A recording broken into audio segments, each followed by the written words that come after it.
Sorry guys, my camera kind of ran out of space, so I kinda the video just kinda stopped. So what we were doing last was the gun. And now we're gonna be just getting with this piece, the little shoulder pad. Then I'll go into the legs and the kind of part of the base, and then the last thing we're doing is connecting it to the base. And then this will be the second video technically. It's supposed to be the first, but it didn't really work out, so I guess I'm gonna have to do a third one for Tyranid Prime, and I'll make sure I have plenty of space for that one so it does not cut out, because I haven't used this camera for a while and I haven't uploaded any videos for, I don't know, at least like 9 months now. So I'm very sorry if you really enjoy watching me and you wanted to have more videos come, but that's probably no one who really enjoys watching me. So right now I just try to attach the gun, which is actually really harder than I expected. But I am, not to boast, a pretty good builder at Warhammer, so I think I could have done that. But it's just, yeah, it's fun to do this. I enjoy. Oh, by the way, on these kind of pieces, there's a little bit on there. Don't know if you can see it, but this thing and the actual part you're supposed to cut off, do not cut off this part, because then you won't be able to attach it to the base unless you use glue.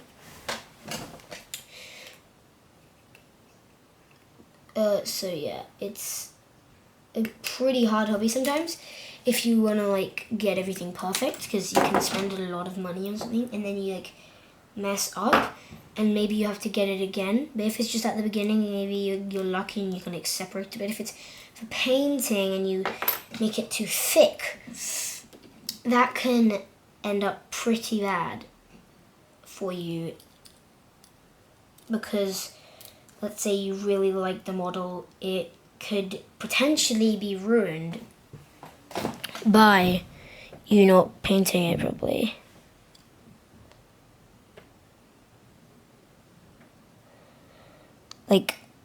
This is a nice miniature from the gun to the nice sword, with the writing.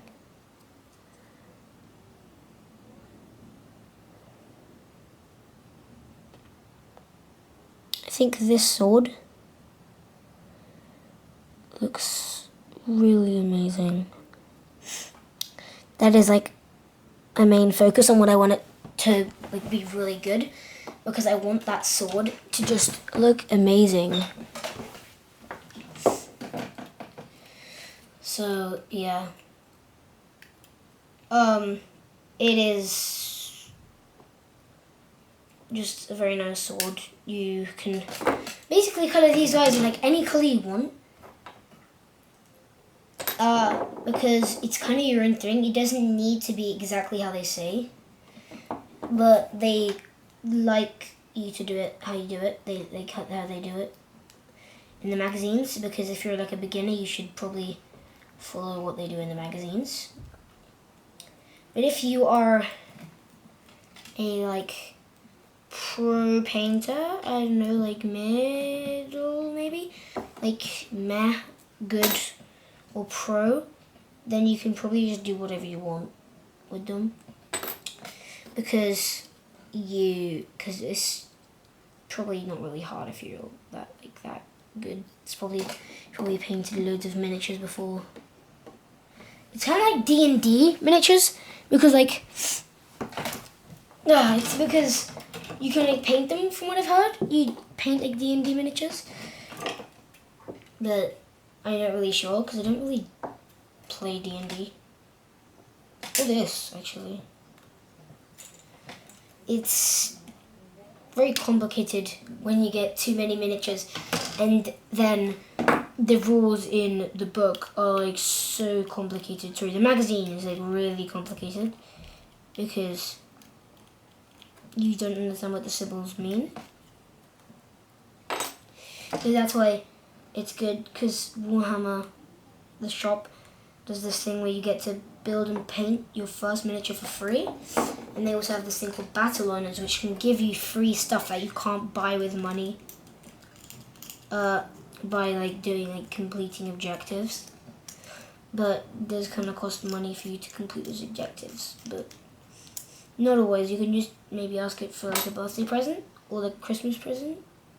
If you do Christmas, or whatever religion you like support, maybe you get presents in that. In any celebration, you could ask it for that. If you can't ask for it, then maybe you can tell your parents that you kind of like it and they could get it for you, but I'm not really sure how those religions work. Or any religion. Well, kind of. So, I'm just pushing him into the thing that covers up like the basic area of the base. So it covers it up.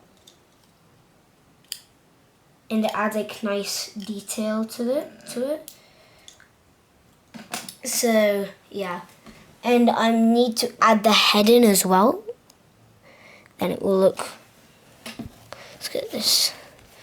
It will look very, very, very beautiful. I like this because there's like a dead Tyranid on the floor, like they've slain it.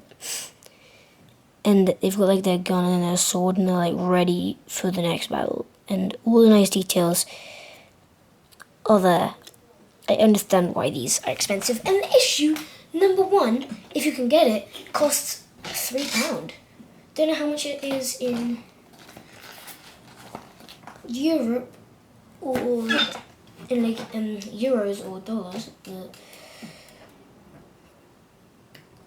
it's £2.99 here. So you should go to your local newsagent, and if they have it, you should so get it. So here is the tiny itty bitty head. I can't keep it standing. No, it fell down. Why? Why do you have to do this to me?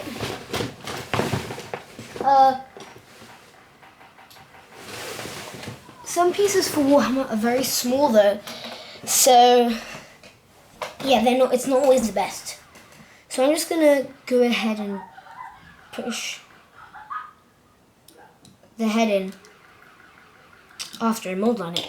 I always forget to do mold lining because I'm not very good at it. Well, I'm meh at it, I guess. So I'm just gonna push the head in. Why is it facing that way? Why in the world is it turning to the right? It's really annoying me. Oh my goodness. Wait, maybe, oh yeah, it's supposed to be like that. I thought it was supposed to be facing straight. Let me just check the front, just to make sure. Oh yeah, it's supposed to be turning right. Well, for them it's left, but you never, it's like, it's complicated. And I'll just put them on the base. Now I guess. Okay, and this is them completed. Let it focus. There we go. Just gonna spin it around very slowly.